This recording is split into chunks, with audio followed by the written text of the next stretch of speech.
What is up, YouTube? It's your man Lotus here, and today I'm going to be going over a couple of things to help our newer players within the Shinobi Strikers community to kind of help them get up to speed with the veteran players in these ranked game modes and the quick play game modes as well, to help them, not get, absolutely demolished and, eventually deter them from playing the game, because we want to keep these guys here. We want to keep them within the community, to help this game stay alive and well. So what I'm going to do is I'm going to go over 7 tips to help you guys get better at the game, and let's go ahead and dive right into it. Starting off with tip number 1, you need to complete your mentors. If not complete them, you need to at least unlock all of them, so you can go down the list and get the ninjutsu that you really want. And that kind of leads into tip number 2, which is learning your ninjutsu. Ninjutsu plays a very big part within Shinobi Strikers, obviously, and knowing what these ninjutsu do can help you determine what course of action that you want to take on the battlefield. And one very important thing that you're going to notice about the ninjutsu in Shinobi Strikers is that the description of that ninjutsu does not always detail everything that ninjutsu is capable of.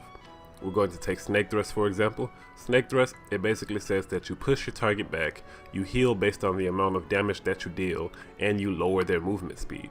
What the description does not tell you is that Snake Thrust also goes through walls, it can break sand shield, and it can break guards. And that is a prime example of why you should get accustomed and learn what every ninjutsu within this game is capable of doing. At least every ninjutsu pertaining to your role, but it is important to learn what every ninjutsu in this game does.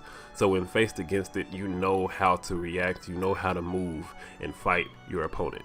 And this kind of carries into number 3, in which you want to adjust your builds for the situation. And when I say build, I'm not pertaining just to your ninjutsu. This also applies to your clothing skills as well. Yes, it is okay to look cool within Shinobi Strikers, but at the same time, you want to apply skills to your character that are going to benefit you on the battlefield. Say for instance that you're running 2 ninjutsu with very high cooldowns, you may want to run bottoms for your character that reduces ninjutsu cooldown, so you'll be able to get them faster and not at a disadvantage against someone who may be getting their ninjutsu back relatively faster than yourself.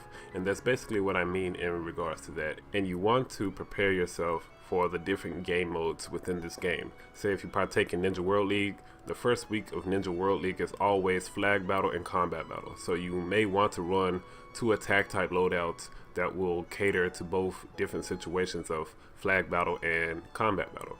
And then the second week is always base battle and combat battle. So when the second week comes around, you may want to tweak your flag battle setup to something that may be catered to more of a base battle style gameplay.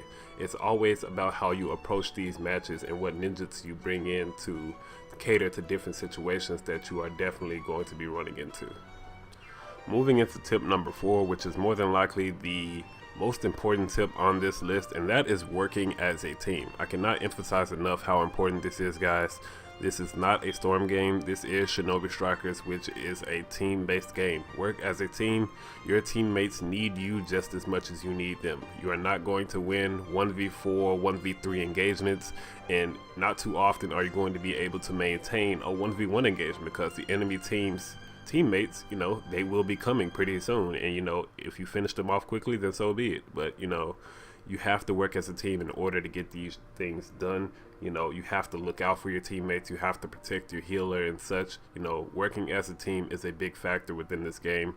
Do not isolate yourself trying to take on the enemy team. If you are out of position and the enemy team is trying to jump you, retreat back to your team. If your team is dead, try to hold out as long as possible until they are able to come assist you, but do not engage alone. You have a team for a reason. Be with them. Moving into tip number 5, which is probably one of the most aggravating things in any game that I play, and that is battlefield analysis. Being aware of what is going on the battlefield is so very important, guys. When you are playing this game, there's going to be notifications that come across, the center of your screen above where your character is, notifying you what is going on. Pay attention to that. It lets you know when the enemy team is trying to take a base, when they have taken a base, when they have captured the flag, when they have returned the flag, when they have gotten the scroll, etc. This information is very important, which is why it comes across your screen the way it does. You need to take you know, take that information into consideration. You know, if it says that an enemy has started to take a base, you need to look around and see which bases are being taken. If you are working as a team, you know, notify your team, you know, that, hey, they're trying to take base B. Somebody needs to go over there and handle that, etc. You know, look around the map. You know, if you hold the back button, you can see where your teammates are on the map. You know, look around. Like I said, work as a team. Know where your team is. Use battlefield analysis. Know what is going on around you so you can approach the situations the way that they need to be approached. Moving on to tip number 6, and that is play the objective. Shinobi Strikers is a very objective-oriented game, even in combat battle, in which where there are scrolls that can help change the tide of battle very, very quickly. Although I do wish there was a combat battle mode where we didn't have to worry about scrolls, where we could just battle it out, you know, the best team, you know, gets the upper hand and they come out on top. But that just isn't the case at the moment, and every game mode has a form of objective, and you know, unless you guys are actually interested in winning, you have to go after these objectives. You have to play the objective. You know, be careful when running objective only builds, because in doing so you are weakening yourself in terms of combat potential and opening yourself up to be killed and the enemy team taking that point from you. So be careful when doing that. You know, really think out your builds and the way you want to go about playing the objectives in these game modes. And moving on into the 7th and final tip that I have for you guys, and that is know your role. Every role in this game has some form of value. Attack types, you guys have the highest melee damage output. You have multiple safe ways to engage a target. You have multiple ways to damage an opponent's guard and break that guard. And you have very nice ultimates within this game, including the DLC characters. Range types, you guys are the most annoying class in the game. Pelting enemies with kunais and staying in the back and using your ninjutsu, that is how you are supposed to play the range type. Note that there are other optimal ways to play range types. You know, there are people who like being in the thick of it and can maintain. That is also another legit way to play the class. You know, there are ways to go about playing your specific type. It's all about finding your specific style on how you want to play it. Heal types, enough said, the most important role in the game. A team without a heal type facing a team that does have a heal type are automatically at default at a disadvantage, and it's going to take some huge team coordination and teamwork in order to get around that team, especially if their healer is a good healer.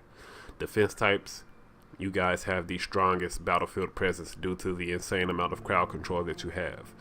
Through your super armored heavy attacks, your ninjutsu, and your secret techniques that all give you, you know, a lot of crowd control, and even your blast bombs that you have for your ninja tools. You guys have the strongest battlefield presence, and you let your presence be known on the battlefield. But it is your job to protect your team, to protect your healer. You are the front line. You are the tank. You are there to protect primarily and help your team dish out that damage. That is what you do.